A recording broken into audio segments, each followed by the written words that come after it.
اب تیسری بات جو عرض کرنی ہے کہ حضرت صلی اللہ علیہ وسلم نے اس شعبان کے مہینے کے کیا اعمال بتائے ہیں۔ 15ویں شعبان کو ہمارے اس ماحول اور معاشرے میں بہت ساری چیزیں ایجاد ہو گئی ہیں، وجود میں آ گئی ہیں۔ دیکھنا یہ ہے کہ کون کون سی باتیں حضرت صلی اللہ علیہ وسلم سے ثابت ہیں اور کون سی چیزیں ہیں جو ہمارے یہاں رسم کے طور پر کی جاتی ہیں۔ دیکھیے اللہ کا فرمان ہے ما آتاکم الرسول فخذوہ، جو تمہیں رسول دے دے اسے تم لے لو، وما نہاکم عنہ فانتہوا، اور جس سے تمہیں رسول روکے اس سے رک جاؤ، اس سے باز آ جاؤ۔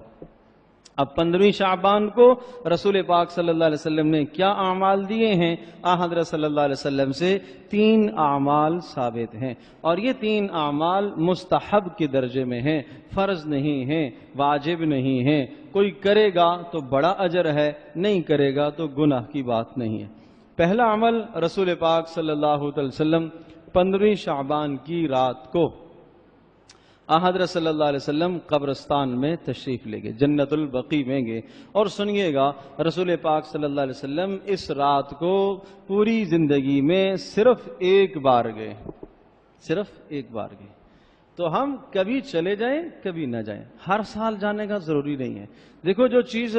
حضرت صلی اللہ علیہ وسلم سے مواظبت ہمیشگی کے ساتھ ثابت نہیں ہے تو وہ اس کا معنی یہ ہے کہ وہ مستحب کے درجے میں ہے، اور مستحب کے درجے میں جو عمل ہے اس کو اسی طرح سے رہنے دیا جائے، کبھی چلا جائے آدمی اور کبھی نہ جائے۔ لیکن یہ بات ذہن نشین فرما لیجئے گا، یہ جانا صرف مردوں کے لیے ہے، عورتوں کے لیے نہیں ہے، یہ صرف مردوں کے لیے، اور مردوں کو حکم ہے۔ ویسے بھی قبرستان میں جاتے رہنا چاہیے، جمعے کو بھی نبی علیہ السلام قبرستان میں تشریف لے جایا کرتے تھے، اور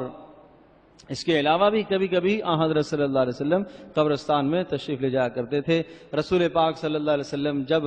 آخری موقع پر قبرستان میں تشریف لے گئے تھے، اور وہ بدھ کا دن تھا، بدھ کو حضرت صلی اللہ علیہ وسلم قبرستان میں تشریف لے گئے، تو جب واپسی ہوئی تو واپسی میں رسول پاک صلی اللہ علیہ وسلم کی طبیعت تھوڑی سی خراب ہو گئی،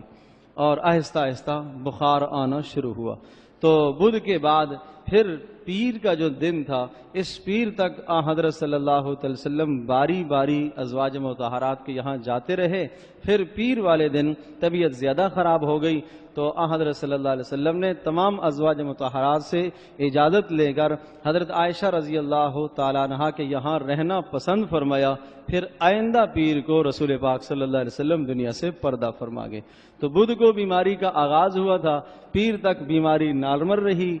تھوڑی سی رہی، پھر اس پیر سے لے کر اگلے پیر تک بیماری نے شدت اختیار کی، اور پھر اگلے پیر کو رسول پاک صلی اللہ علیہ وسلم کا وصال ہو گیا۔ تو یہ حضرت صلی اللہ علیہ وسلم کا جو آخری وقت تھا، اس وقت بھی رسول پاک صلی اللہ علیہ وسلم قبرستان میں تشریف لے گئے تھے، اور اس لیے گئے تھے تاکہ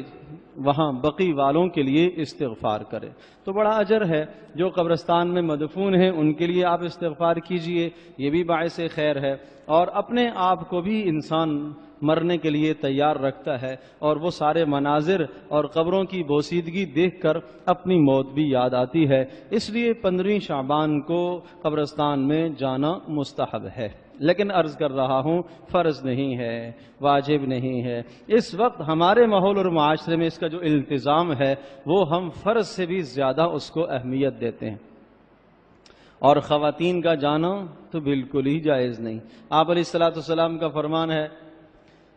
ابن ماجہ اور ابو داؤد کی روایت ہے، جس میں ارشاد فرمایا لعن اللہ زائرات القبور والمتخذین علیہا السرج، کہ اللہ پاک لعنت فرمائے ان عورتوں پر جو قبرستان کی زیارت کرنے کے لیے جاتی ہیں، اور ان اشخاص پر، مردوں پر، جو قبرستان میں چراغاں کرتے ہیں، بتیاں جلاتے ہیں۔ یہ دونوں کام عبث ہیں، عورتوں کا قبرستان جانا بھی اور اسی طرح سے وہاں چراغاں کرنا بھی عبث ہے۔ تو میں یہ عرض کر رہا تھا کہ ایک کام تو یہ ثابت ہوا رسول پاک صلی اللہ علیہ وسلم سے 15 شعبان کو آپ علیہ السلام قبرستان گئے۔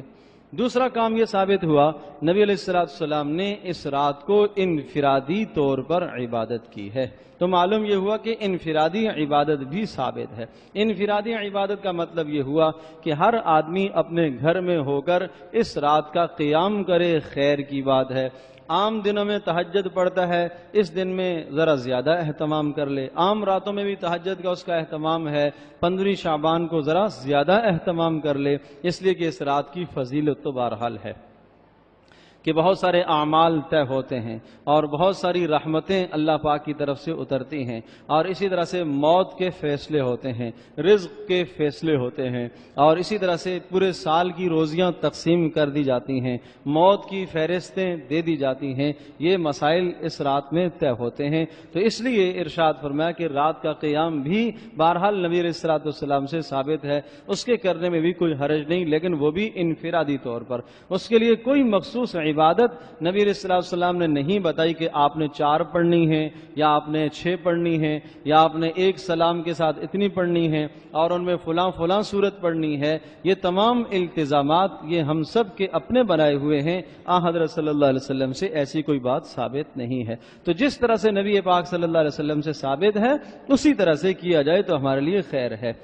تیسرا کام جو ثابت ہے وہ یہ کہ 15 شعبان کے بعد آگے جو دن ہے 15ویں کا دن، اس دن کا روزہ رکھنا وہ بھی نبی علیہ السلام سے ثابت ہے۔ اور روزے کے متعلق یہ ذہن نشین فرما لیجئے، ویسے بھی 13ویں 14ویں 15ویں کا روزہ حضرت صلی اللہ علیہ وسلم رکھا کرتے تھے، تو اگر 15 شعبان کا ایک آدمی اس نیت سے سنت سمجھ کر روزہ رکھتا ہے تو یقیناً باعث اجر ہے۔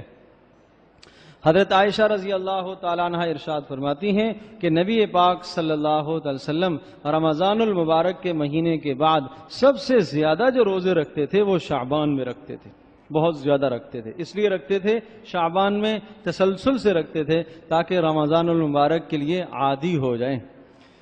اور یہ بات اپنی جگہ پر ہے، علماء نے لکھا ہے کہ اگر کسی آدمی کو یہ خیال ہو کہ ان روزوں کے رکھنے کی وجہ سے ضعف اور کمزوری پیدا ہو جائے گی اور رمضان کے روزے پھر مجھ سے ایسا نہ ہو چھوٹ جائیں، تو پھر وہ نہ رکھے، وہ پھر نہ رکھے۔ ورنہ نبی علیہ الصلوۃ والسلام بہرحال شعبان کے مہینے میں روزوں کا کثرت سے اہتمام فرمایا کرتے تھے اور 15ویں کو حضرت صلی اللہ علیہ وسلم روزہ رکھا کرتے تھے۔